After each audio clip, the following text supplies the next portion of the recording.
In this video, we are going to be talking about Spring State Machine, and I'm going to take you through basically a credit card transaction. So state machines really aren't a new concept by any means. They've been around for a long time. Spring State Machine is a Spring Framework project, the Spring family of projects. It's fairly mature, very, very robust as to its capabilities. And I'm going to go through a credit card transaction. We'll set that up inside a Spring State Machine, and we'll actually persist it to the database and pull the state out of the database. So I'm going to show you how to do some neat things with Spring State Machine. Now, the videos here, this was actually originally recorded for my Spring Boot microservices course on Udemy. I'm going to take the videos out of this and put it into a longer format YouTube video. Hopefully you enjoy it, and in the resources for the video, I'll leave links to the course itself. So if you want additional information, access to the source code examples or anything like that, you'll find those in the links to the course where you can access all that great content. But first, we will get through this section on Spring State Machine, where we are going to use it to process a credit card transaction. In this video, we are going to do an introduction to Spring State Machine. And specifically, let's first talk about what is a state machine. So a state machine can be very loosely defined as anything with a set of known states. And I'd like to point out, as a developer, you've already been writing little state machines. So effectively, air quotes, state machine can be something that has if-then-else statements. So we've all seen cases where we have numerous if-then-else conditions, and if-else, and if-else, and if-else. Sometimes it's a little nicer to rewrite these as case or switch statements. But again, in this situation, each of these statements, each of these conditions is going to reflect a specific state of the application, and then you're tying some type of application logic to that state. So the concept of a state machine is really nothing new. It goes all the way back to 1943, where a couple of guys, McCulloch and Pitts, wrote a paper referencing the concept of finite automata. Basically, this is a fancy term that means that there is a finite set of states, there is a set of inputs, there's an initial state, there is a final state, and there's some type of function to transition state. So again, this is all conceptual stuff. You know, back in early 1940s, computing really wasn't that big then. So this concept has been around for a very, very long time.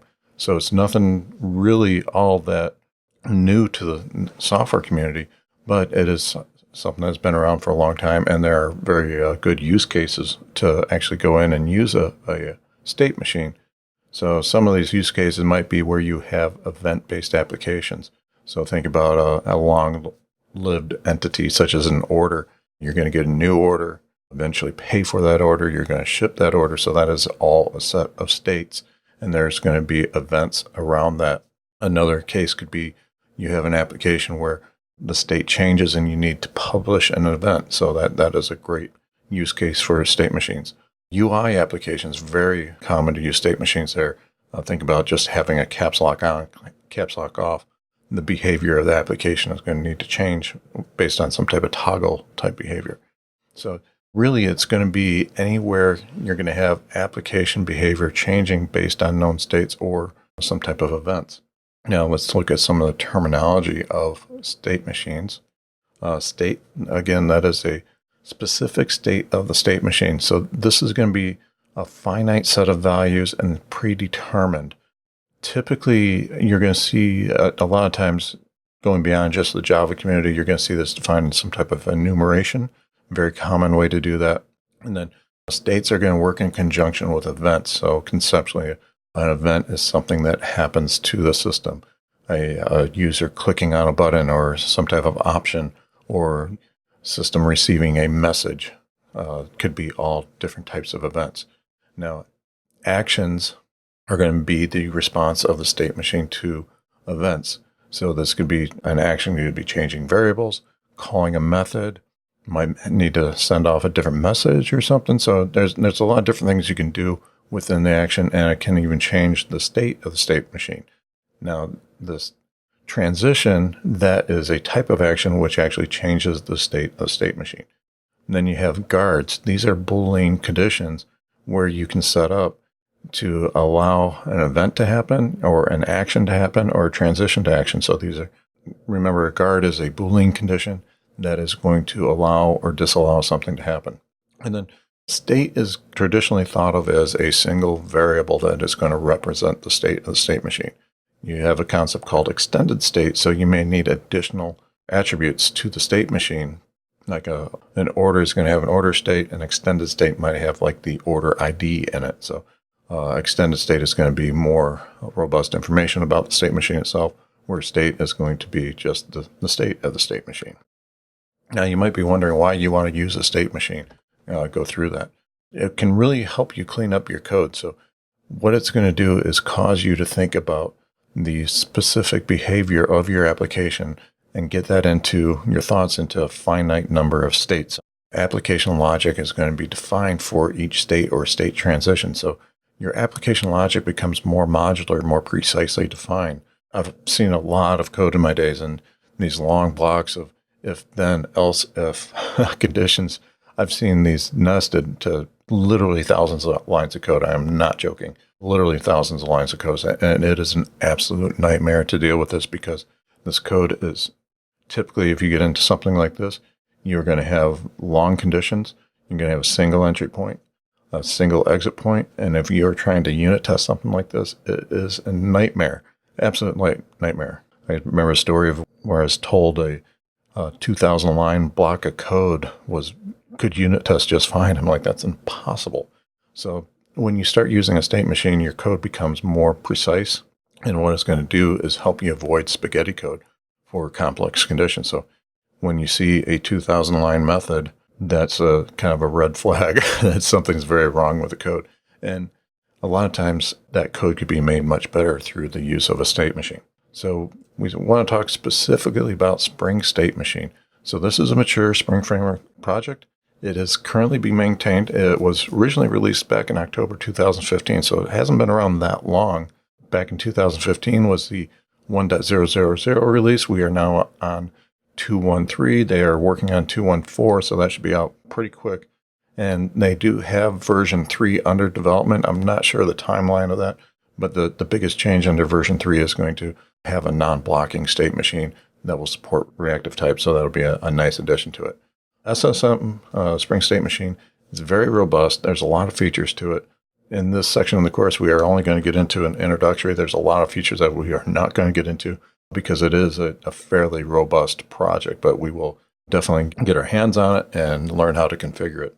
So I want to show you a couple examples here. This is a UML diagram, and these two diagrams here on this slide and the next slide, I took right out of the Spring Framework, Spring State Machine documentation, so give those guys credit for it. But I just wanted you to envision this example here. We have a washing machine. So you can see the square blocks or the rectangular blocks. These are different states of the machine. So washing, rinsing, drying, power off. That is another state. But then you also see there's events. So you have cut power, restore power, rinse, dry. So these are various events that happen within state machine. So again, start thinking about states and events as we start talking about state machines, because you're going to have a specific state, and an event is going to cause that state machine to move to a different state. And here's another example from the Spring State Machine documentation of a web checkout. So you can see we have the states of landing, items, cart, payment, and then we can see the different events here. So again, this is UML for modeling a state machine. It looks like there's a couple sub actions going on here. So state machines can get very, very robust. You can have components that are sub-state machines, so it can get pretty interesting to set these up. But again, it becomes very modular in your code, and it does help you organize and develop your code better. In this video, we are going to be talking about a credit card payment state machine, do a general overview of it. So if you think about credit card processing with a number of vendors, you have the option to pre-authorize a charge. So a great example, especially here in the US, I'm not sure if this happens all around the world, but when you're using a credit card to buy gas, you typically will go and swipe the card, and in the background, they're going to pre-authorize the charge, so that they'll probably charge put a $100 hold against your card through a pre-authorization. That's going to validate the card and place a hold to make sure that they can get paid when you actually pay for the gas. So then the pumping of the gas occurs, and then we know the actual amount of the sale, and then they do a charge against the card for the actual amount of the purchase. So very common scenario in terms of payments. So a number of things are happening here. So if we start thinking in various states, that credit card payment would have a new payment. Then we could have the pre-authorize. So that's going to happen after the credit card processor authorizes it, or that pre-authorization transaction could fail. So that card could be rejected. And then, of course, we're going to have authorized. So that charge can be approved by the processor, or that charge could be rejected by the processor. So these are different states that credit card payment can be in. So just a handful of states there, and you can see how that process is going to go through. And then if we think in events, the different things that we're going to have happen, we could have that pre-authorized charge. So we want to do that pre-authorize. That is going to be a transaction. Now that transaction is going to return one of two events. It's either going to be approved or declined. So those are two events that we have to handle. And then we also want to authorize that charge so that that call processor do the authorization, and then that authorization can be approved or declined. So that's two different events there as well. So to help you envision the state machine, the ideal state machine at the top row there, I have the happy path, so to speak. So we'd go from a state of new to pre-auth and then auth. So we'll start off at new, then we'll do a pre-authorize event, and then we want to do an authorization event, and that will transition the state machine through these various states. So kind of a neat model here that we can work with. It's a simple model, but it'll allow us to play with configuring Spring State Machine. So coming up in this section of the course, what we are going to do is we will create a brand new project for us to work with Spring State Machine. And then the states and events, we want to define those into Java enumerations. So we'll work with enumerations. That's one configuration model for working with Spring State Machine. And then also we want to define a JPA entity for payments. And of course, we'll set up a repository for it. And then we'll get into the details of configuring Spring State Machine with the various states and transactions and actions that we need to support our credit card authorization processing. So got some neat stuff coming up here, and we'll go through this step by step. The configuration of Spring State Machine kind of comes off as a little complex at first, but once you start getting your hands on, I think it'll definitely click and start making sense. So, but coming up, we will first define the enumerations, then set up the data persistence, because we want to be saving this payment as a typical entity. And then we'll create events and transition our payment through the various states and transitions. Okay, in this video, we are going to start off with a brand new project. You can see up here I have a GitHub repository on, and I'm going to copy the project name to my clipboard so I can go into IntelliJ and create that. So I like to use that in the naming of the project so I can keep things straight. I think I'm up to about 150 or 160 repositories in GitHub right now, so it does help that way. So I'm going to jump over to IntelliJ. I already checked out this project, so I'll be checking into this project, and of course I'll be leaving you a link to this project in the course resources. So I jump over to IntelliJ now, and we will go in, and right from IntelliJ, we're going to do File New Project, and we want to use the Spring Initializer.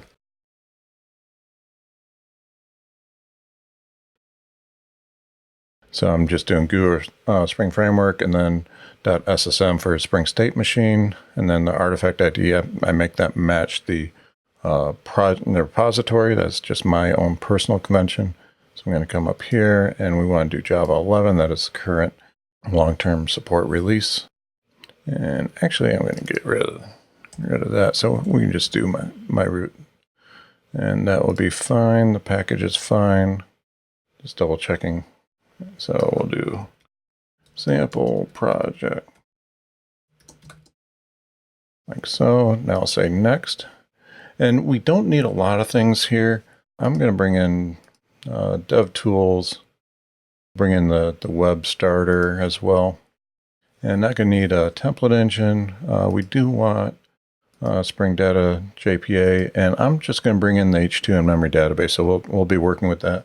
By this point, you guys should be comfortable in using MySQL if you want to do that. For the purposes of this section of the course, I'm just going to be working with the H2 and memory database. Now at this time, let me bring this up to the M4. So the Spring State Machine is not available within the Spring Initializer at this point in time. That could change. And for the first time in the course, I am switching over to the Spring Boot 2.2 M4 release.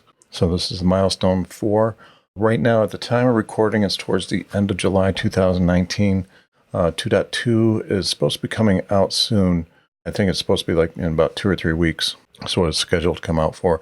And the reason I'm doing this is I want to get on JUnit 5.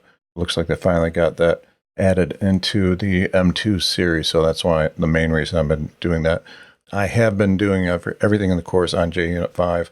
So I've been consistent about that. And just so you know, I will be going back and updating the Spring release. Once we get to the stable release and not a milestone, I'll go back and update some of the source of the other repositories used in this.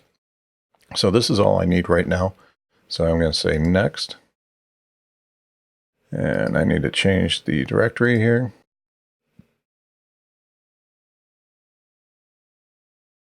And you can see here I have the microservices course, and there's the repository that I checked out to. So we'll grab that and just say open. There's a little off the screen. Apologize for that.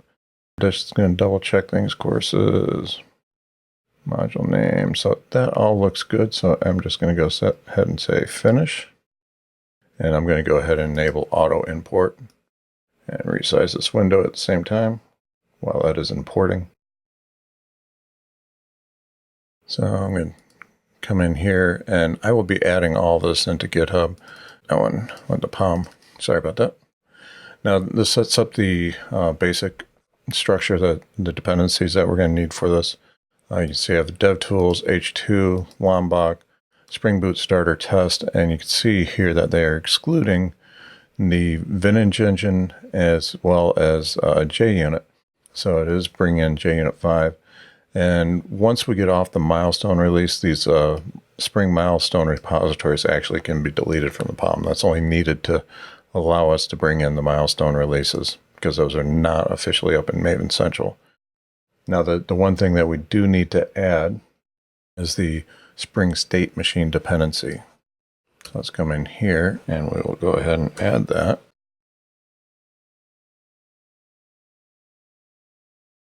So that is a Spring State Machine core, and that is the only dependency that we need to bring in for Spring State Machine.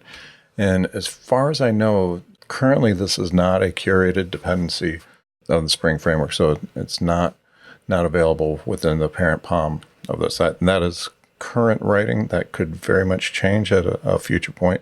So you do need to specify the release of that, but that is something that could change or is actually likely to change. Let's just take a quick peek at the Maven dependencies here. So I'm going to open up the project in the little Maven tab here and take a look at the dependencies. And the main thing I want to look at here is the Spring State Machine dependencies and just take a quick peek at those. You can see that the Spring Framework transaction, this is the transaction framework for declaring transactions. And you can see that is being brought in. And also the other interesting one is the Spring messaging. So this is an important part because inside Spring messaging, remember in the JMS stuff, we talked about how Spring has its own messaging. So we'll see the same APIs used here, the same Spring components are used here with the state machine because we will be able to send messages to the machine. So those messages could come from somewhere else, or we can construct them within this application. So it gives us quite a bit of flexibility, and we'll be taking a look at actually generating messages and sending those off to the state machine. And then the other thing I want to look at here is under the Spring Boot Starter Test, we can see that under the 2.2 release, we now have, where's it at?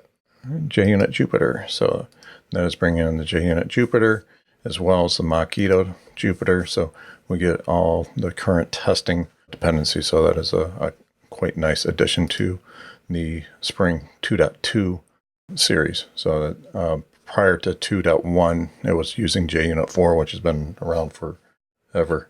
So that is that. I will check this code into the master branch, and then for the rest of this section of the course, we will be doing branches. So we'll do feature branches of each lesson that we'll be able to code against. So, but this initial project will be checked in on master, and I recommend that you fork this to your own repository and then work from master and follow along with the coding examples in this course. In this video, we want to go ahead and configure the enumerations that we are going to be using with Spring State Machine. So let's come up here. I'm going to come into main Java, into the package. Let me expand this out a little bit. And I'm going to create a new package. I'm just going to call this domain, like so. And let's create a new Java class. And this will be for the state. So we'll call this payment state. And this is going to be an enumeration. So I'll do that. And don't need to get very fancy with the enumerations. Just a plain old enum is going to be perfectly fine for our purposes.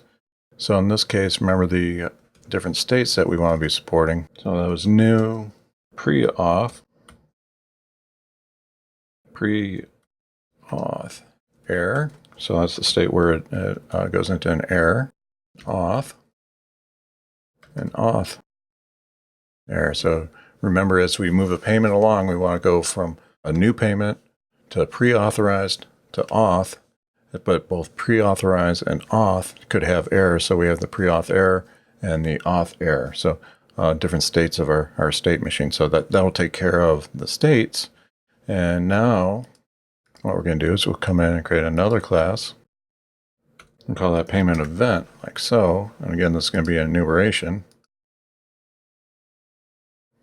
Go ahead and add that. Okay.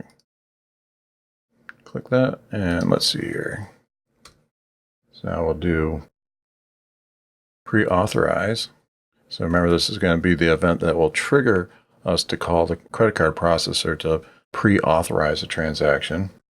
Then pre-auth is upon successful pre-authorization. And we'll call that pre-auth approved. Now we can do pre-auth declined. So if the credit card processor was to decline our pre-auth, and then we want authorize, that is going to be the event that says, hey, authorize this payment. So take it from a pre-auth to an authorized state. And then we can do auth approved and auth declined. So these are all different events that we'd be setting into the state machine. So again, what we did in this video is we created two enumerations in a package called domain. And the first enumeration was for the state. So these are going to be the various states of the state machine that we're going to be dealing with throughout this lesson. And then the second is going to be the events that the state machine is going to be reacting to. And these two enumerations are what we'll use to configure the Spring State Machine in upcoming videos. In this video, we're going to go ahead and configure the payment object, the payment domain object. So this is the entity that we want to persist the payment data into the database with. And what we'll be doing is we'll persist it to the database, and when we have another event come through, we'll retrieve it from the database, reset the state machine to the state of the entity, and then do our work as far as processing any events that occur. So the first thing we need to do is actually create that domain object. So let's come up over here, say new Java class, and we will just call this payment. So nothing too complicated there. And let's come in here and we will say at entity. So that is the standard Java API for that. And let's do private, and we'll make the ID a long value. Call that ID, like so. And then obviously this is going to need the state. So payment state, and we can just call that state, like so. And I prefer to use enumerated. And by going to this enum type string, what this is going to do is it's going to tell Hibernate to create a varchar in the database for this, and the actual name of the enumeration will be there. Off the top of my head, if I remember correctly, if you don't do this, you're going to get a numbered value for the enumeration. So I prefer seeing the actual enumeration value in the database. I think that brings a little more value than what we have here. And then also we want to do private big decimal, and we'll just call that amount. So we're going to have a fairly simple entity class here, so we don't need a lot of complexity to demonstrate the functionality of processing the payment states. And then, of course, let's bring in some Project Lombok goodness. You can say at data, and of course the builder pattern, one of my favorites, no args, and all args. So that'll allow Project Lombok to go ahead and enhance our class with these constructors, builder pattern, and getters, setters, and a nice toString method will come from the data.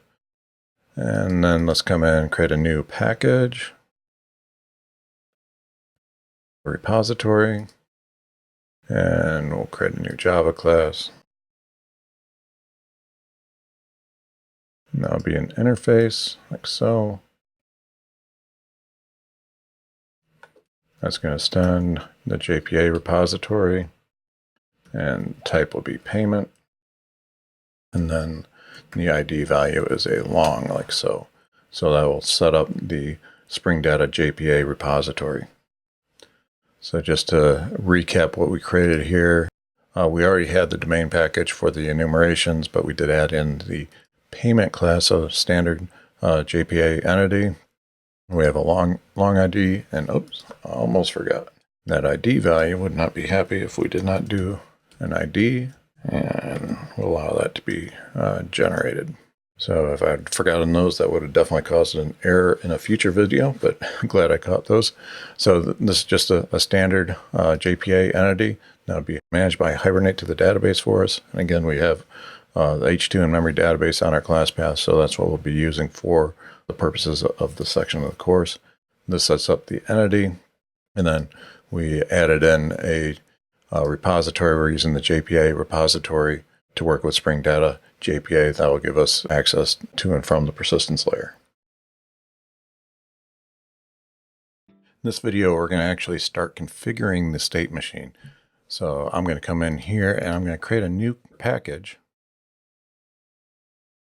We'll just call that config, like so. And let's create a new Java class. Call it state machine config, nothing too fancy there. And what we want to do here is this is going to be an actual configuration. So that'll tell Spring to pick that up via that stereotype.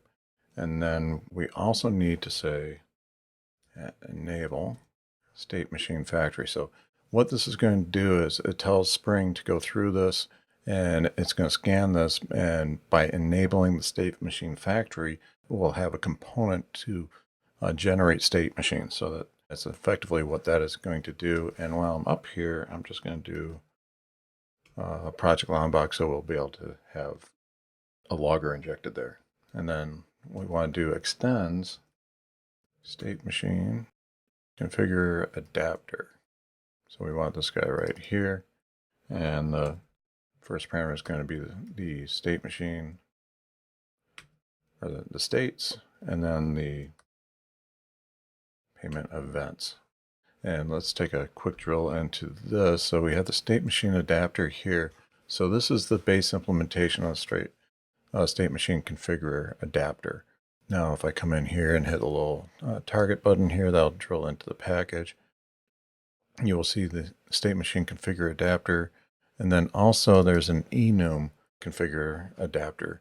The way we're set up, we're doing enumerations. Technically can use either one here. Either one will work. I'm just using the base one because they effectively do the same thing. Now the one thing I'm not going to be showing this, there's actually a builder pattern to configure state machines where you can set up a builder that will generate the state machine factory.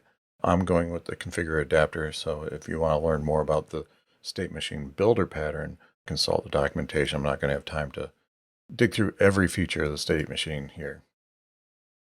Now, with that implemented, now I want to go ahead and implement override a method.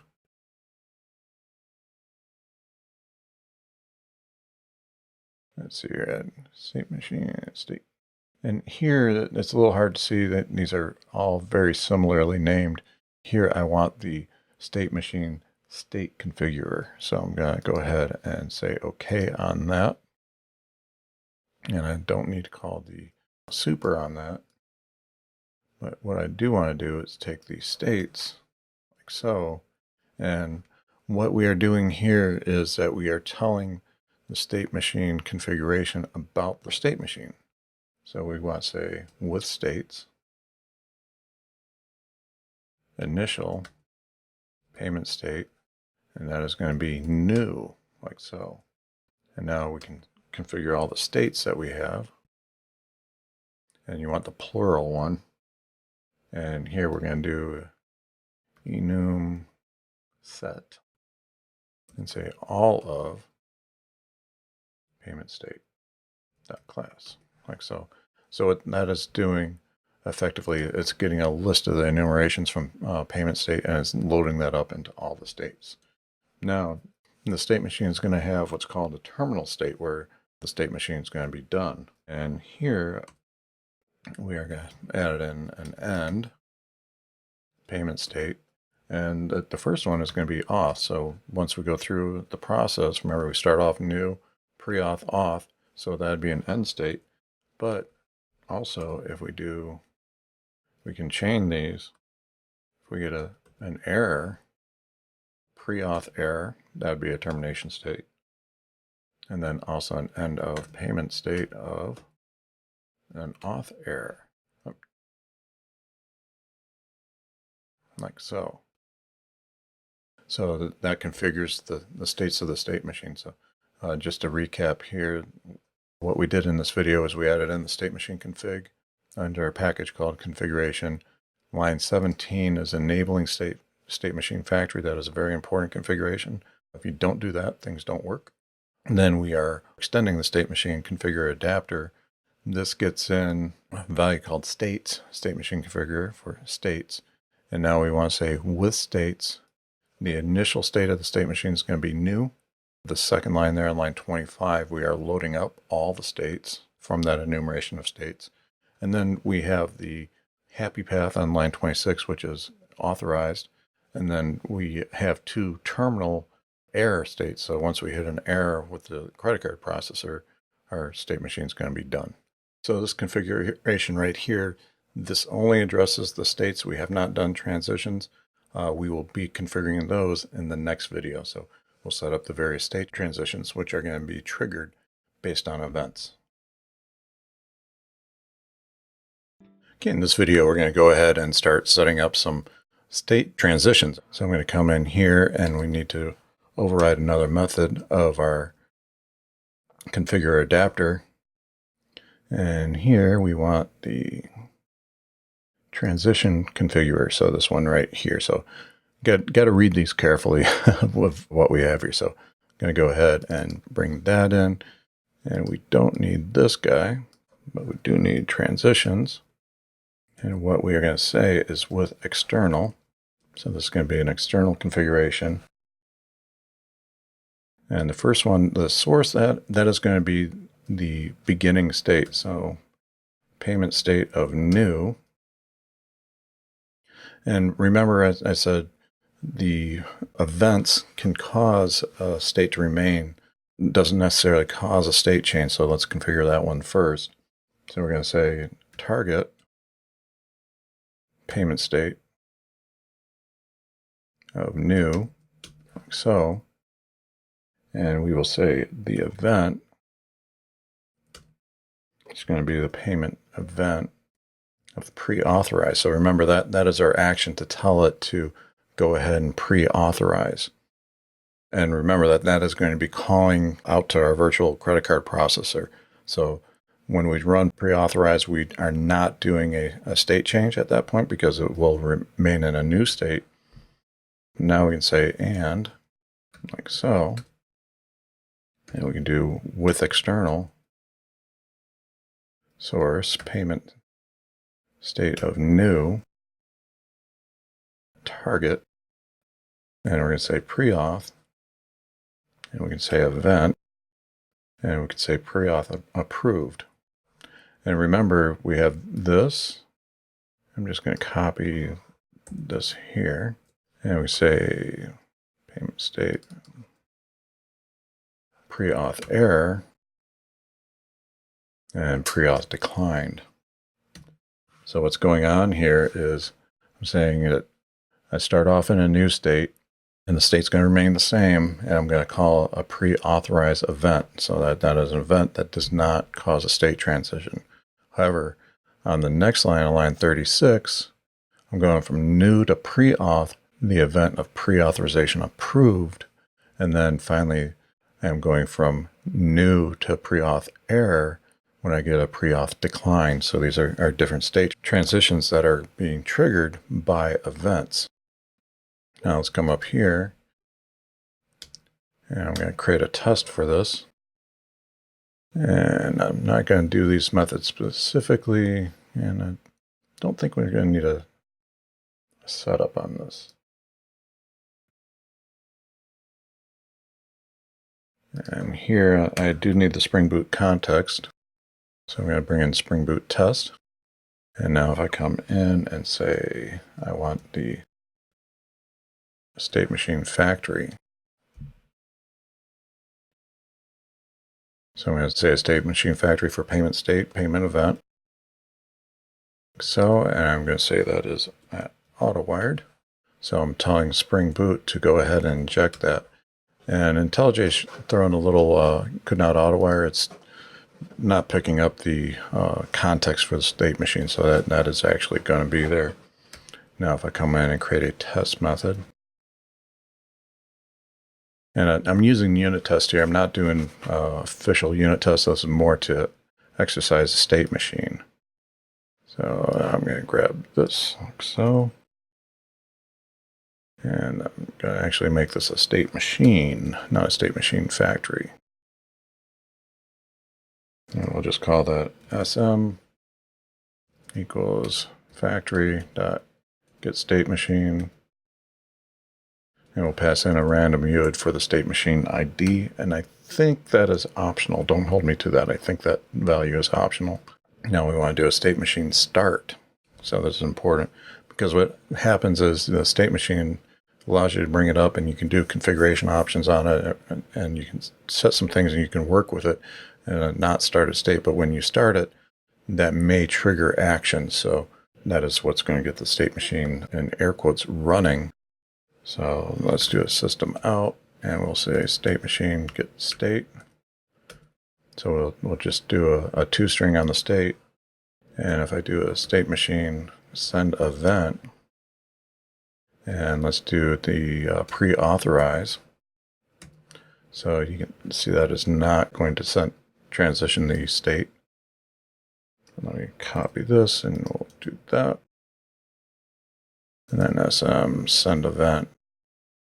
And we'll do a pre-auth approved, like so.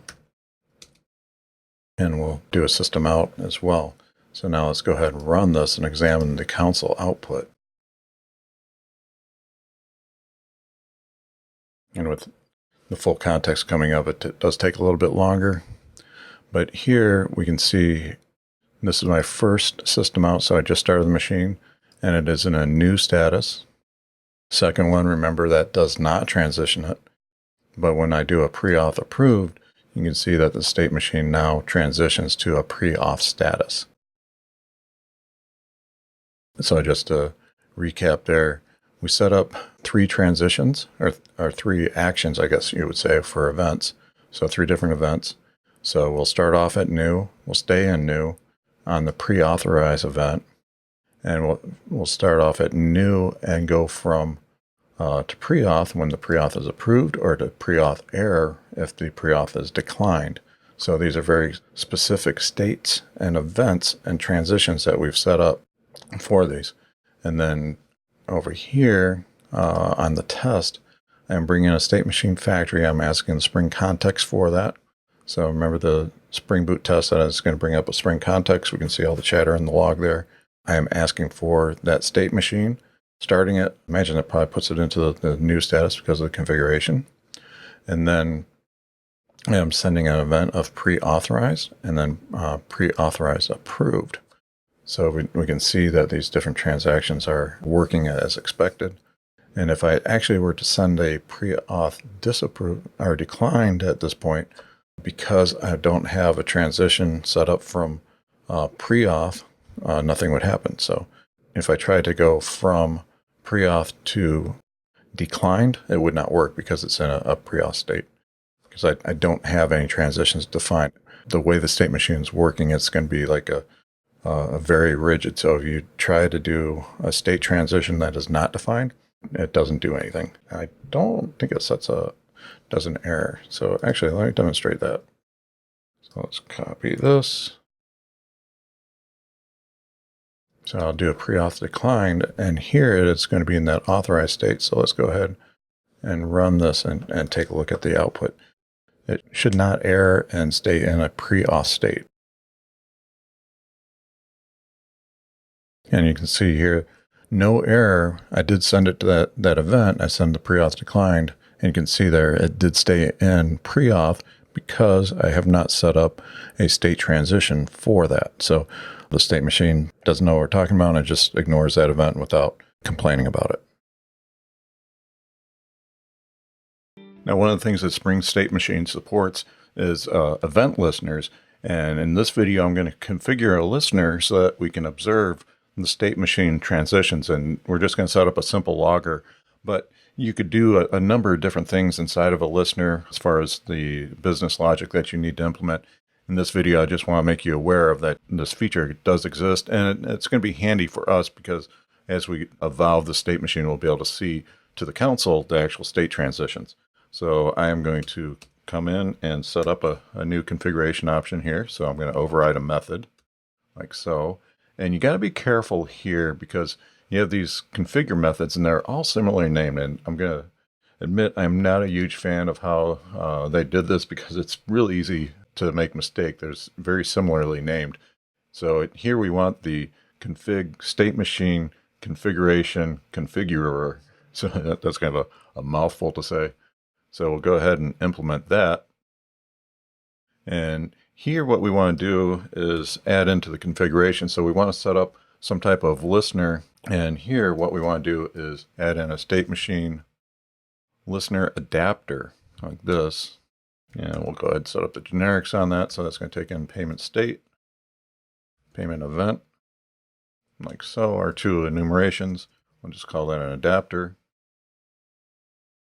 And here we want to, and this is actually an interface, so we'll create an implementation here in line, like so.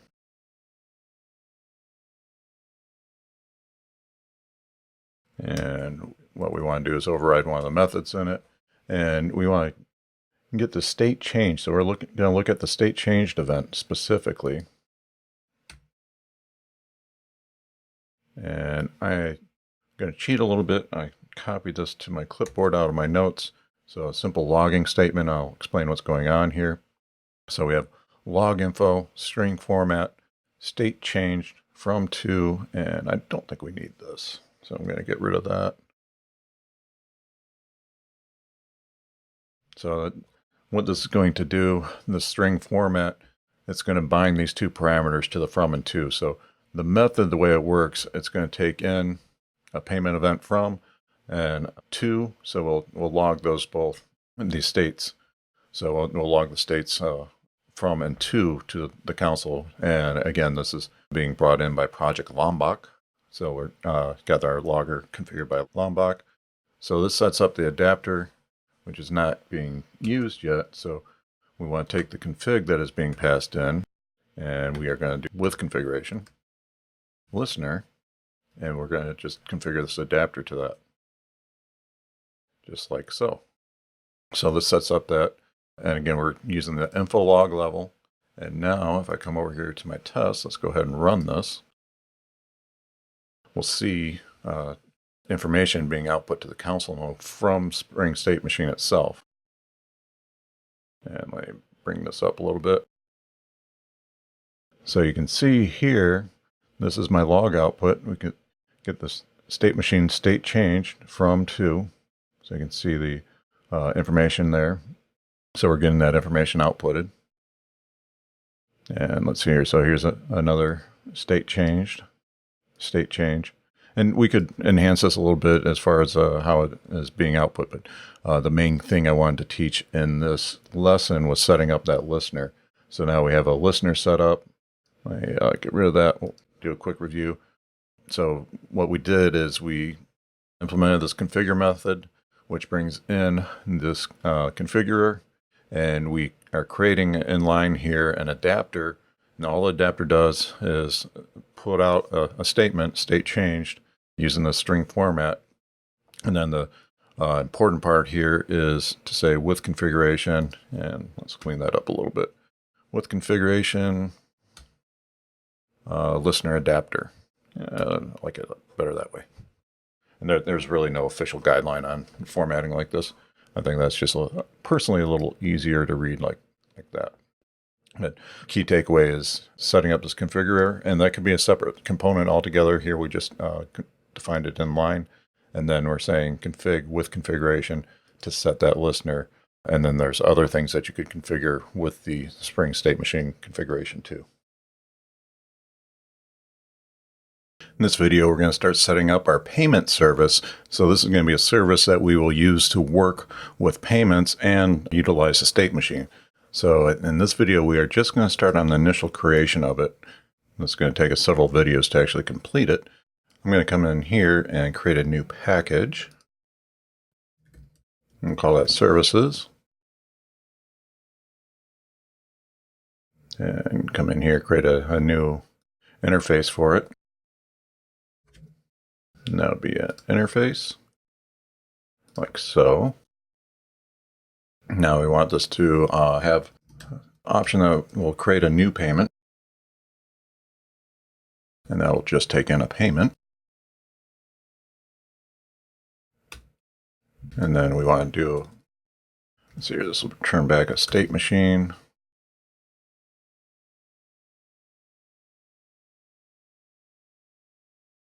And this is going to be pre-auth. So then this is going to be a method that will pre-authorize it.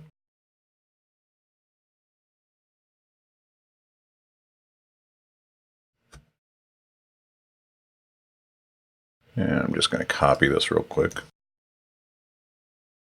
So we want to also authorize. And we'll do a decline auth.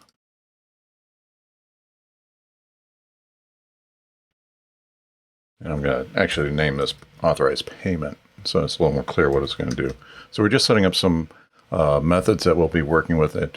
What these will do for us is they'll take in and generally a payment ID. So we're going to get an event on a payment ID, and we want to persist that event. So let's come in here, and I'm going to go ahead and implement this interface. We'll start the implementation in this video as well. And this is going to be a service. And let's add in required args constructor. So we'll utilize Project Lombok for that. And right now, what we know we are going to need is the repository.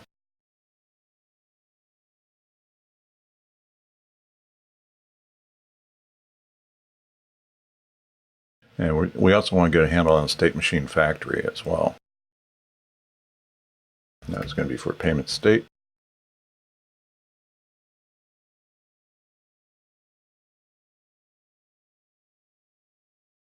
And in this video, we'll go ahead and implement this as well. So this is going to take in a new payment. I'm going to set the state to payment state of new. And then we'll just return the save value. So we'll do payment repository. So very, very simple implementation. So just to recap what we've done in this video, we created the payment service interface. I've added in 4 methods to this. So the first one is going to be to create a new payment. Another one will be to do the pre-authorize, authorize payment, and decline auth. Yeah, I believe that now. Decline auth, that's fine. Got a little difference in the syntax, but that'll be good enough for our purposes. And then we started off the implementation of this. So we're using the Spring Service annotation, required args constructor, which tells Project Lombok to create the constructor for us. And we implemented a very simple implementation of new payment. So that's going to take in a payment object. We'll set the state of it to new, make sure that is set. And then we will tell the payment repository to save that object, and then it will return that object back. So in upcoming videos, we'll start fleshing out these additional things, but we need to actually set up some things for working with the state machine itself. So we'll be getting into that in upcoming videos. In this video, we're going to go over how to restore the state machine from the database. So our use case setting up in this scenario here is like we're running some microservices and we need to persist the state of the state machine to the database and then rehydrate it, reset it from the object in the database. And this is kind of a use case where we're going to have separate processes running, and they'll be running over time. So there's going to be some time between the pre-authorization and the authorization of the payment. So that's the use case. And it could be 1 minute, it could be 10 minutes, it could be an hour. We honestly don't know. But what we want to do here is bring that state machine back out of the database and rehydrate it to the proper state. And I'm going to show you that in this video. Frequently, this is considered an expensive process to restore the state machine. There is some cost to this. A lot of times you're going to see more complex processing, and you might not even persist a state machine to the database. But for our use case, we want to be doing this to set up that state machine coming back from the database.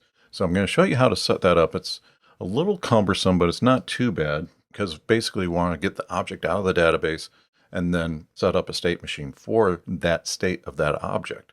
So here, what I'm going to do is I'm going to create a new private method, and this method is going to return back a state machine. And that's going to be payment state and payment event. And I'll just call this build.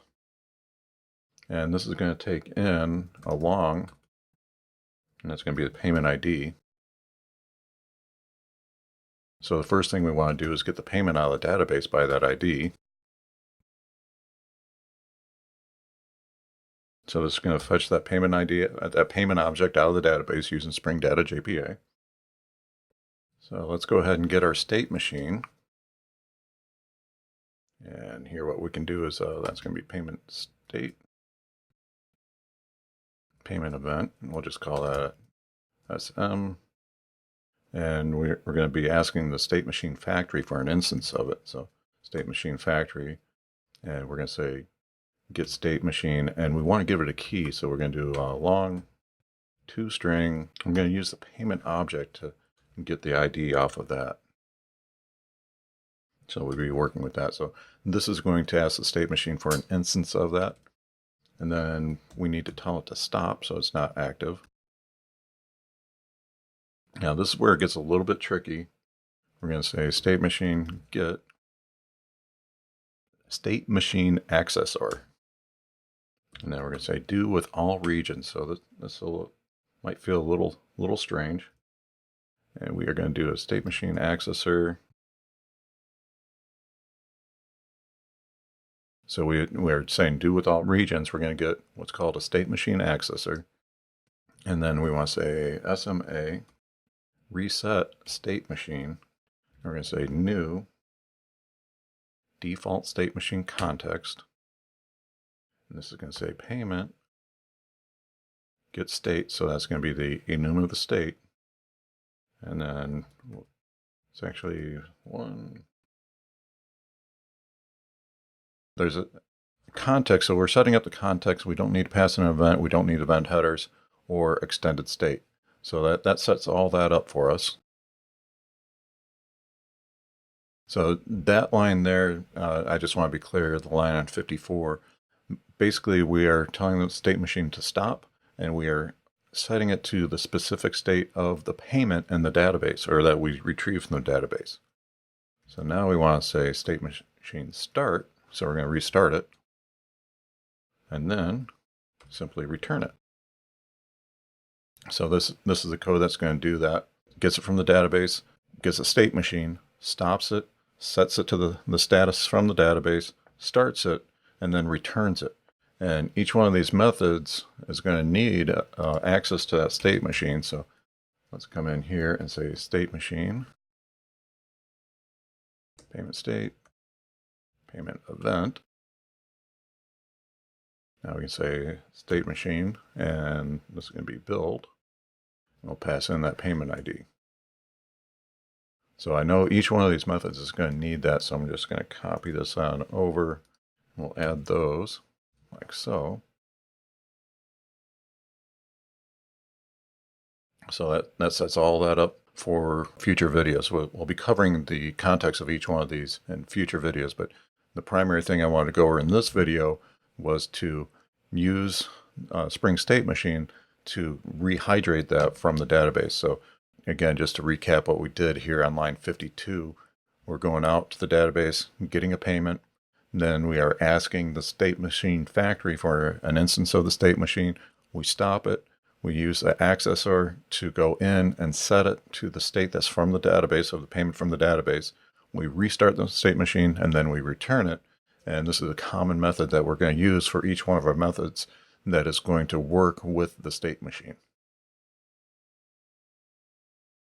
In this video, I'm going to show you how to send events into the state machine.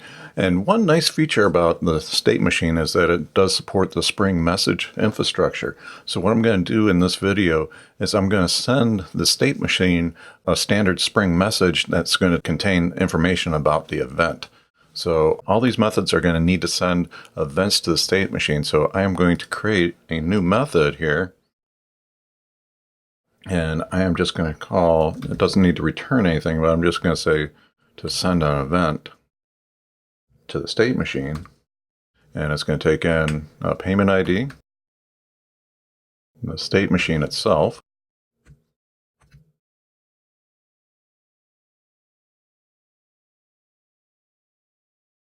and then a payment event. So now I'm going to create a message and use a Spring framework and just call that MSG and use the message builder. We'll use with payload, and that payload is going to be the event itself. And we want to set a header on this with the ID, and you'll see that how this comes into play later, but this is going to be important to get the payment ID. And for that, let's create a variable for that.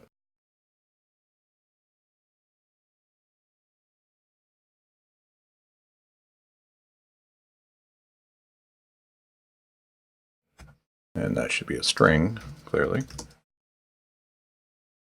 So down here, I'm going to say payment ID header, and then the payment ID. And we'll say build, like so. And then on the state machine, we want to send that message. So you can see there, we can either send the payment event itself, or we can actually send a message. So I'm going to send the message itself. And the reason I'm doing it this way is because I want to send in to the state machine not only the actual event, the enumerated event, but I'm enriching it. So I'm actually adding in data here. So I want the state machine to be aware of the payment ID. So remember, right now our state machine's fairly dumb. It doesn't know very much. It just knows the states and the events. But we're going to be working with the state machine further, and I'm going to add in additional logic where it's going to need to know the payment ID. So that's why I'm setting up the header there to have enrich the message with data about the actual payment ID that we are working with. And all this is going to do is send out that event. So now for pre-auth, what I can do is come up here and say send event. That's going to be the payment ID, the state machine, payment event, and we are going to do pre-authorize, like so. So I'm building up this method here. We're not done yet. We still have a few things to do, but what we want to do here under pre-auth, we're going to go get the state machine. We're going to restore that from the database, and then we are going to send an event into that state machine. And we're saying that with the pre-auth method, it is going to send the payment event of pre-authorized to the state machine. So we still have a few things to do here. Let's see here. We can actually implement the other ones while we're here. So we can say send event. payment ID SM, and this is going to be a payment event of, and this is going to be authorize approved. And let's just grab this, and we can also do it for this guy here. And it's going to be authorization declined. So these are different events that we can send into the state machine. So now these three methods, they look pretty similar, but they are calling specific events. And each of the three basically is going to go get the state machine from the database and then send in an event message. And now what we need to do next is have the state machine react to these events, but I'm going to do that in a separate video. I will actually do that in the next video here. So just to recap here, the send event, I'm sending in a message, and remember, I'm enriching this message with the payment ID because I'm going to need to do that when I tell the state machine to react to this event. I need that payment ID awareness, and we'll cover that in the next video. In this video, I'm going to show you how to send events into the state machine. And one nice feature about the state machine is that it does support the Spring message infrastructure. So what I'm going to do in this video is I'm going to send the state machine a standard Spring message that's going to contain information about the event. So all these methods are going to need to send events to the state machine. So I am going to create a new method here. And I am just going to call, it doesn't need to return anything, but I'm just going to say to send an event to the state machine. And it's going to take in a payment ID, the state machine itself,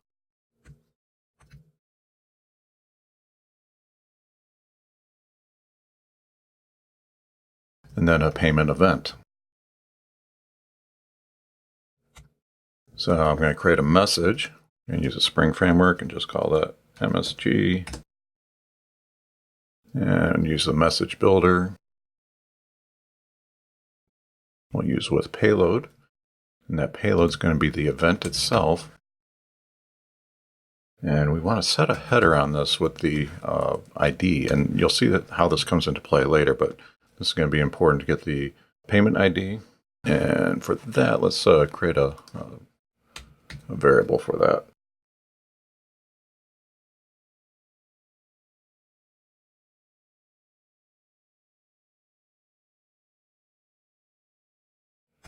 And that should be a string, clearly. So down here, I'm going to say payment ID header, and then the payment ID. And we'll say build, like so. And then on the state machine, we want to send that message. So you can see there, we can either send the payment event itself, or we can actually send a message. So I'm going to send the message itself. And the reason I'm doing it this way is because I want to send in to the state machine not only the actual event, the enumerated event, but I'm enriching it. So I'm actually adding in data here. So I want the state machine to be aware of the payment ID. So remember, right now our state machine's fairly dumb. It doesn't know very much. It just knows the states and the events. But we're going to be working with the state machine further, and I'm going to add in additional logic where it's going to need to know the payment ID. So that's why I'm setting up the header there to have enrich the message with data about the actual payment ID that we are working with. And all this is going to do is send out that event. So now for pre-auth, what I can do is come up here and say send event. That's going to be the payment ID, the state machine, payment event, and we are going to do pre-authorize, like so. So I'm building up this method here. We're not done yet. We still have a few things to do, but what we want to do here under pre-auth, we're going to go get the state machine. We're going to restore that from the database, and then we are going to send an event into that state machine. And we're saying that with the pre-auth method, it is going to send the payment event of pre-authorize to the state machine. So we still have a few things to do here. Let's see here. We can actually implement the other ones while we're here. So we can say send event, payment ID, SM, and this is going to be a payment event of And this is going to be authorize approved. And let's just grab this, and we can also do it for this guy here. And it's going to be authorization declined. So these are different events that we can send into the state machine. So now these three methods, they look pretty similar, but they are calling specific events. And each of the three basically is going to go get the state machine from the database and then send in an event message. And now what we need to do next is have the state machine react to these events, but I'm going to do that in a separate video. I will actually do that in the next video here. So just to recap here, the send event, I'm sending in a message, and remember, I'm enriching this message with the payment ID because I'm going to need to do that when I tell the state machine to react to this event. I need that payment ID awareness, and we'll cover that in the next video. In the last video, we went through and we set up a method to send the state machine events. So now the state machine is getting that event. And what we want to do is react to that event rather than just transition the state machine. We actually want to intercept that. And because we are changing the state, we want to go ahead and persist that change to the database. So remember, we're transitioning that payment and we're using the state machine to handle that. And when we are going to change the state, that needs to be saved to the database. So we're going to set up an interceptor to do that. And you can see here on the screen, I have the Spring State Machine State Interceptor. We're going to provide an implementation of this to go ahead and detect a state change and then save that. And what we're going to do is use this pre-state change. So before the state machine transitions, we'll go ahead and save it to the database, and then allow the state machine to complete the transition. So what I want to do here is I'm going to create a new implementation of that. So I'm going to say new Java class, call this payment state change. Payment state change listener, we'll add that into GitHub. And we want that to extend the state machine interceptor adapter.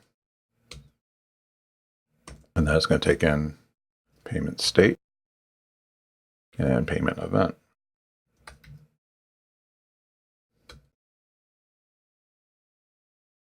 We'll register this as a Spring component. And we'll do a required args constructor on it because we are going to need the payment repository.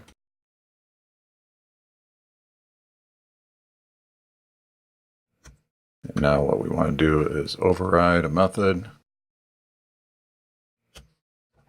And just want to make sure that I grab the proper one there. Oh, refactor, rename. Got a paint event by mistake rather than payment. Sorry about that, guys. It'd be easier just to recreate those.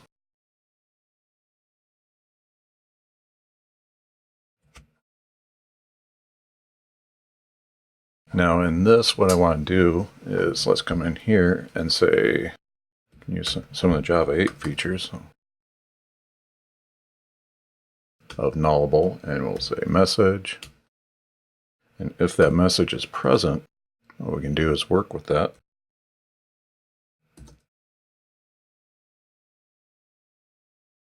We'll say of nullable.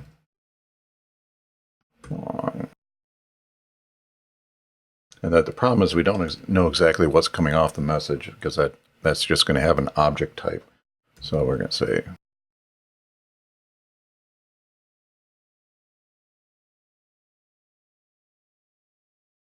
and remember I set that string to be public because I knew I was going to reuse it here.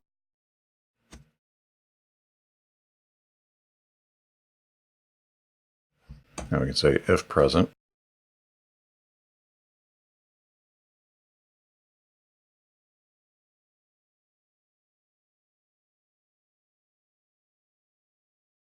And here I'm going to go get it from the repository. Payment repository. So this is going to fetch the payment from the database. Now we want to say payment, set state. We're going to say state, get ID. So that's going to be our payment state there. And then we simply tell the payment repository to save it. So just to recap what we're doing here in all this fancy code, we're basically saying before a state change, we are going to say if a message is present, we'll get the payment ID off the header and pass that in. So if we do find it, we will go to the payment repository, get the payment, we'll set the state from the state being passed in to the method, and then save it.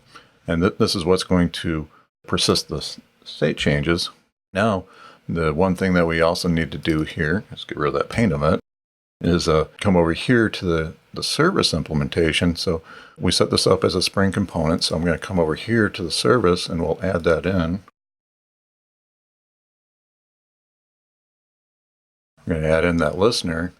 And then remember where we're restoring the state machine? What we're going to do is we'll go ahead and add that in.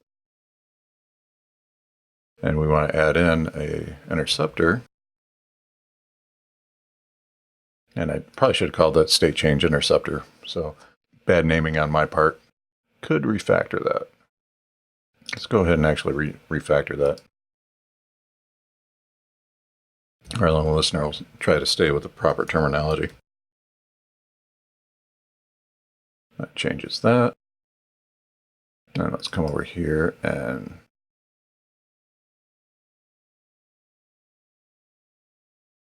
that's a little bit cleaner. So that adds in the payment state machine interceptor. And now what's going to happen is as we go through these events, we're going to send that event. That's going to go into the state machine. And then the interceptor is going to kick in. So whenever we send this, it's going to go and get that payment out of the database, set it to the state of the event, and then persist it back to the database. So this consolidates all our logic into one spot based on the actions of the state machine. In this video, we're going to actually go ahead and start working with the state machine service that we set up, our implementation. And one thing I've done here is in application.properties, I'm setting up the Spring Data JPA to show SQL in the log. So that will tell us that things are actually being persisted to the database. I wanted to demonstrate that. So let's come over here to the payment service implementation. And I am going to create a test for that. And we'll test pre-authorization. JUnit 5 and yeah, we'll do a before statement on this as well. So let's go ahead and do that. And this is going to be a Spring Boot test. Because we are going to bring up the full context. And here what we can do is inject that payment service. So we'll do payment service. And we will auto wire that in. We'll set up a common payment object for ourselves. And we'll initialize that payment in our before each method.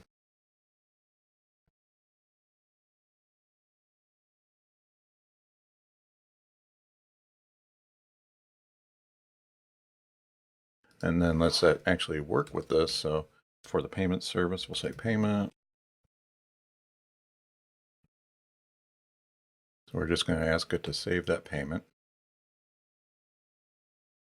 Now on the save payment, what we want to do is also say to pre-authorize that.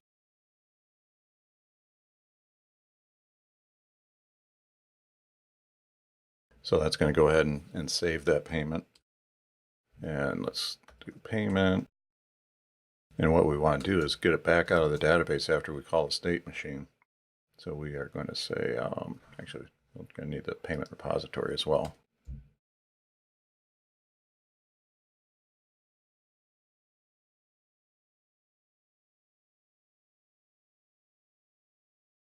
Yeah, and let's just do a sysout here.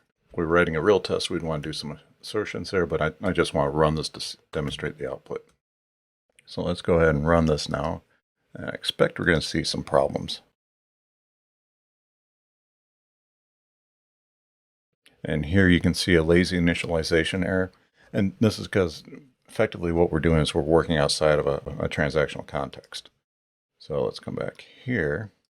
And this is working with the state machine.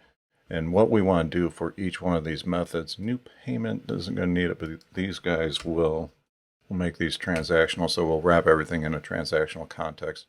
And just as a reminder, what's happening is Spring Data JPA creates for every action inside of Spring Data JPA, if you're not doing a transaction or explicitly saying transactional like I am here, what happens is it does a transaction, but that transactional boundaries is within the action of the method call for Spring Data JPA. Here, we can see that we're doing stuff outside of the transactional boundaries because we didn't wrap the method in a transactional. So by wrapping these up in transactional, that sets the transactional context, so we'll still be able to work with Hibernate, and we won't get that lazy initialization error. So we got a null pointer there.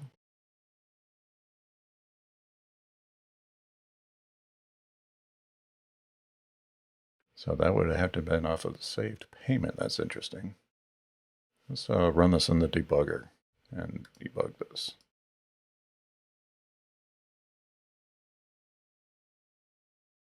Oh, I know I did wrong. We don't need to do that. When you set up a new repository, you need to tell Spring to auto-wire that in.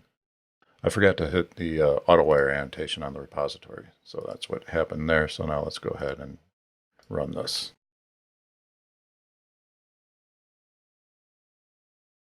We are getting another. So we're getting another lazy initialization error, and that is based on the pre-authorization.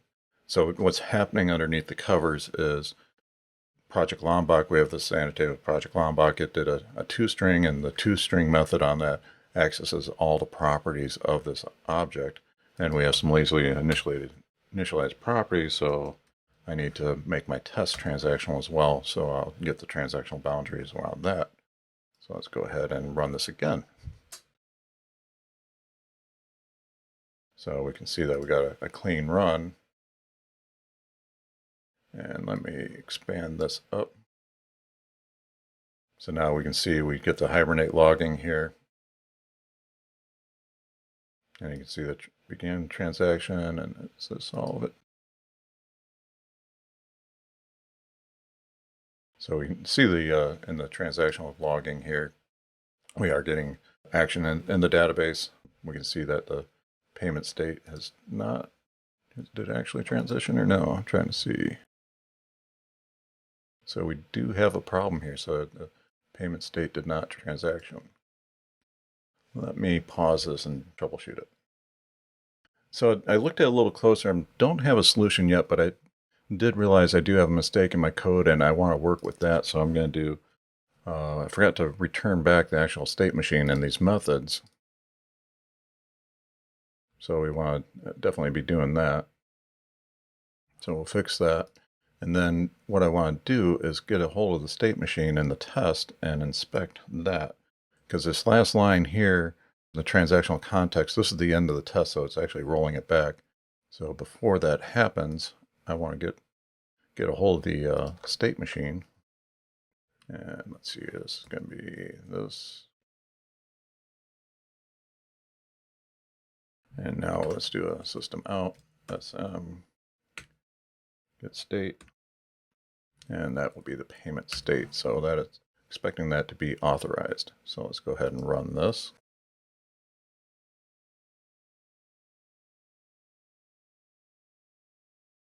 And we are staying in a new state. So let me pause this again and see if I can figure out the problem. So I found the source of the error. I had to actually get it in the debugger and run through that. But simple error, I had to go back and look at the configuration that we set up. So I have new for pre-authorized, which is exactly what's supposed to happen. Then we have the pre-auth approved event. That's what's going to transition the state. So this is in our configuration. So I made a mistake here. And rather than pre-authorize event, and this should be pre-auth approved, and that will do the actual transition. So now let's try to run this again, and we should see a different result.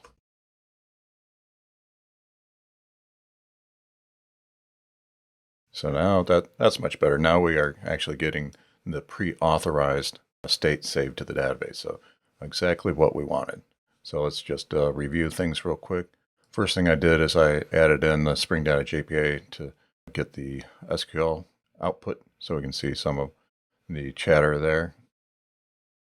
And then also here we created a new test, and in the test, it's a Spring Boot test, so we'll bring up the entire context. Auto wiring in the service and the repository. We have it before each. It's going to be a helper to set up the payment. And I'm going through, I'm using our payment service to create a new payment, and then getting the state machine, and I'm calling the pre-authorized.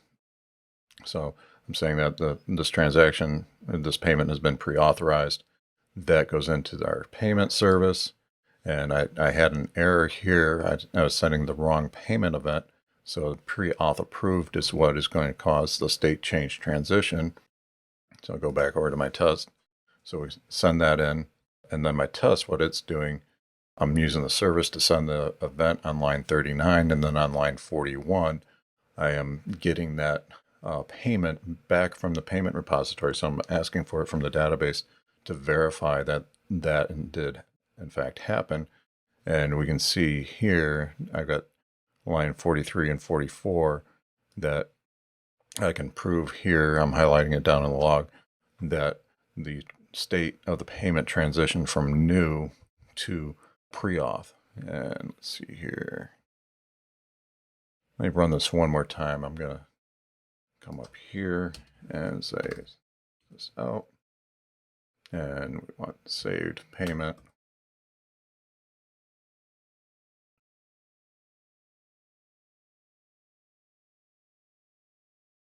And let's say this should.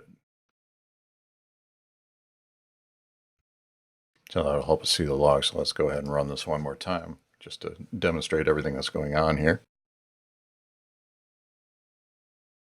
So you can see I got the should be new. It is new. It should be pre-auth, and it is pre-auth. So we now know that our state machine is transitioning properly as we expected, and it's also interacting with the database. It's persisting the state of the payment back to the database for us. So exactly how we want this functioning. In the last video, we changed from sending the pre-auth event to sending pre-auth approved.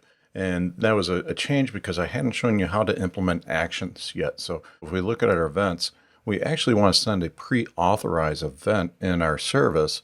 So I'm going to change this back to that. So that's going to be a pre-authorized event. And what we want to use is an action to progress the state machine. I'm going to show you how to implement that right now. So I'm going to come in here like so. And we say public. Actually, I don't think this needs to be public, but we'll let that go for now. I'm going to say payment state, payment event, and we'll call this pre-auth action like so. And then we can provide an implementation that, so we can say return. Should I get the right action? I do not. Not the action we wanted, definitely not out of Java swing. State machine action, that should work better now. Context like so, so we'll use a lambda expression. And this allows us to run an action so that you have a lot of versatility in these action handlers. You can really do whatever you need to do to react to some type of state machine event. You could be maybe sending a message, do some type of business logic, write out to the database, call a web service. So there's a lot of stuff that you could do in here to react to a state machine event. So let's come in here and we'll initially let's do a simple I'll just do pre-auth was called. And I'm going to say if next int, and we'll bound that to 10. Nope. I'm going to say if it's less than 8, we're going to say approved. So we'll do system out. And what I'm doing is I'm setting up a randomness. So some will get approved, some won't get approved in our pre-authorized action. So now what I want to do is say context, get state machine, send event, message builder with payload. We're going to say payment event, pre-auth approved.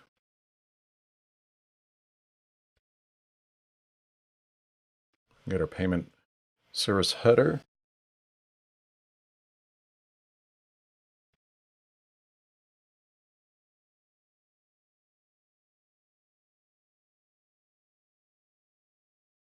And then what we want to do is come here and we're going to say else. And we want to do just the opposite.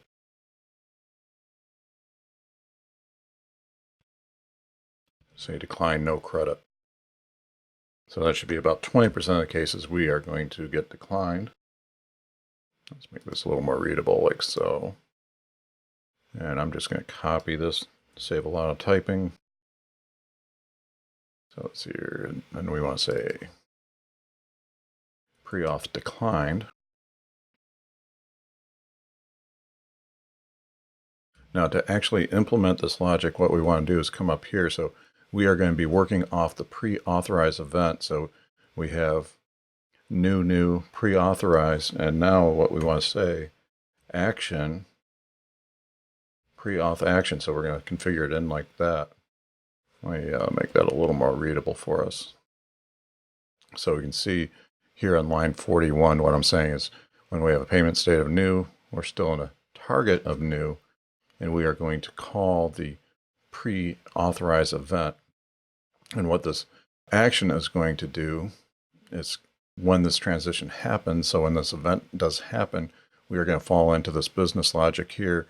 And all I did is I set up, so 80% of the time it's going to get authorized, 20% of the time it's going to get declined. And based on that, we are going to send an event to the state machine, and we are going to say either pre-auth approved or pre-auth declined. So let's go ahead and run this now. So again, that important to change this, so definitely don't miss that step. So we are going back to the pre-authorized event. So let's come in here and we'll run that.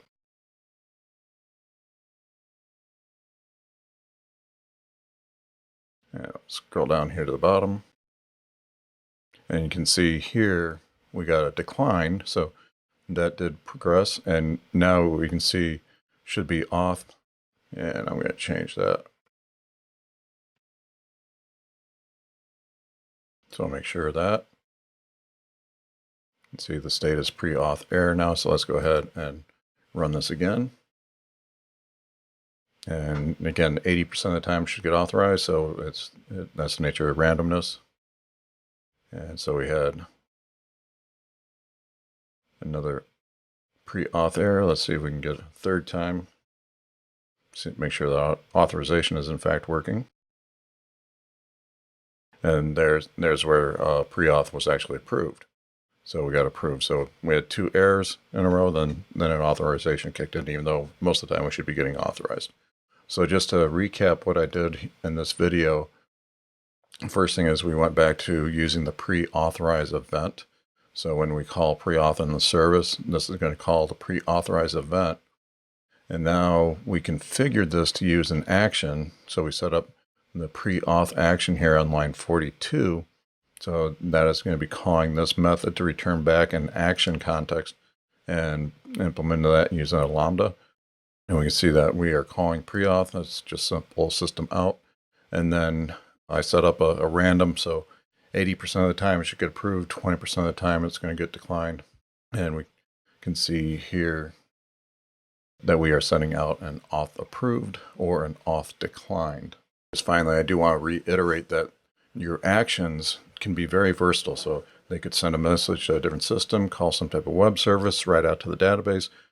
It depends on what needs to happen with that state machine. It'd just be some business logic that you need to implement. Here, a very simple example where I'm trying to simulate our authorization service, either authorizing the transaction or declining the transaction. So just a very simple test, but again, keep in the back of your mind, these state machine actions, you have a ton of versatility as what you can do with them. In this video, I have an assignment for you, and that's to complete the transitions of our state machine. Now, just to recap, and these are slides I've already gone over before, but just to recap what we're trying to do with the state machine, simulating credit card payment. So we'll have a new payment, pre-authorized error, authorized, or authorization error. So that's where these are the different states of the payment. And then these states can be transitioned based on these events. So we want to pre-authorize a charge, then it's going to be approved or declined. Then we want to authorize a charge, and that's going to be approved or declined. And right now where we are at, we have the new state, and we've implemented the new to pre-auth or new to pre-auth error. So we have that configuration done.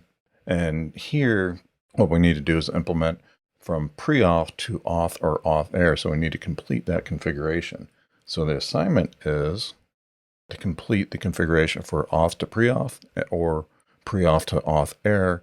And then we're going to add in an action to handle that. So just like we did for pre-authorization, let's go ahead and use random, set up some type of random number generator, and then make a decision to either provide an authorization or decline the authorization.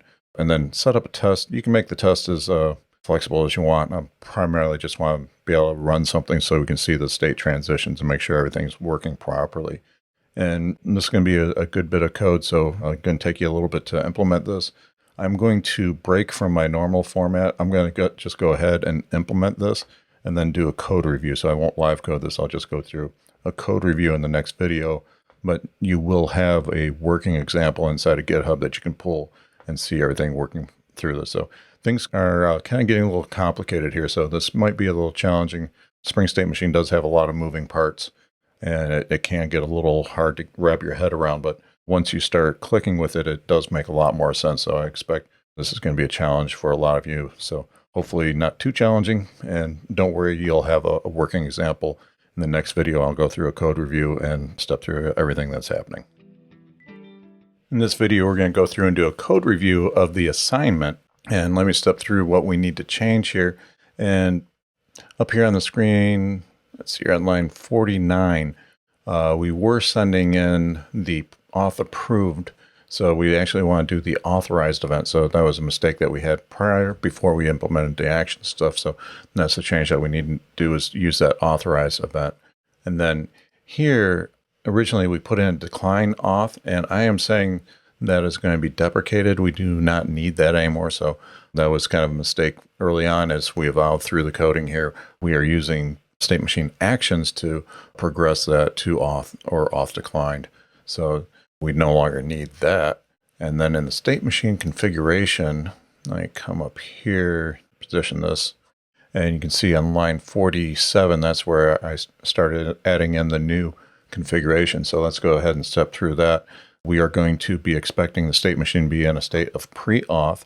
And just like for the new flow, we are going to say a target of pre-auth. So this does not change the state machine. This event does not change it explicitly. But what we want to do is send that authorized event, and then we are going to handle that with an action handler. And I'll review that in a section, what that action handler does. Now, on line 52, I'm also saying if we're in state of pre-auth, my target is going to be auth, and that is going to be triggered with an auth approved event. And likewise on line 54, again in pre-auth, and our target state is going to be a pre-auth error. And this is, oh, that's a mistake. This actually wants to be auth error. And that is going to be auth declined. So very, very important there.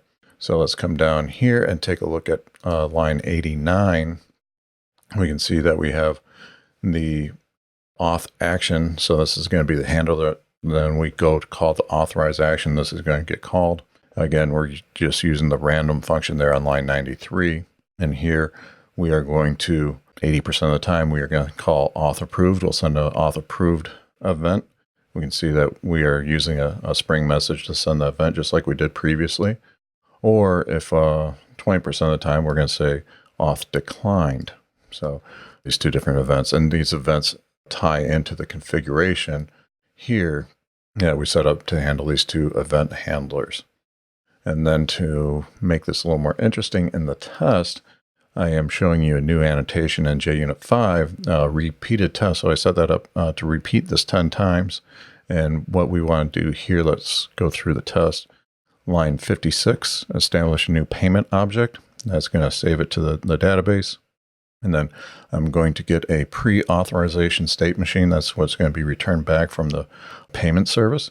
So we'll go in there and get that pre-authorized.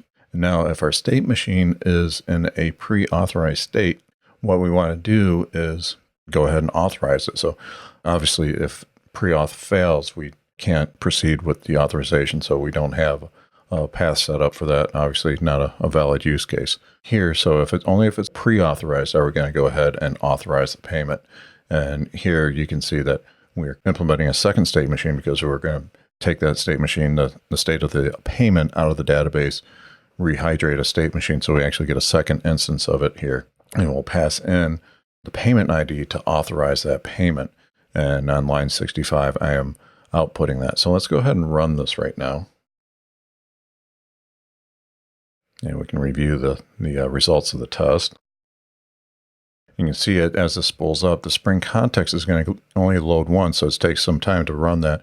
You can see once the context is up, like here, we have 308 milliseconds, then it drops down to 197 milliseconds, and then each instance just takes a few milliseconds to run. So let's go ahead and I'm going to resize this a little bit. You can see that first iteration, pre-authorization was declined, no credit. Again, declined. And here, pre-auth was approved and authorization was approved. And both got approved in that iteration. And here, authorization got approved, but authorization was declined. So pre-auth approved, auth declined. So that's just from the randomness of our scenario. So this looks like everything is working properly. Obviously, I'm only using the test to execute the state machine. We could get a lot more elaborate with the testing. I'm primarily interested in demonstrating the usage of the state machine through this test. So I'm going to check this into GitHub under a new branch. You'll find that branch in the course resources.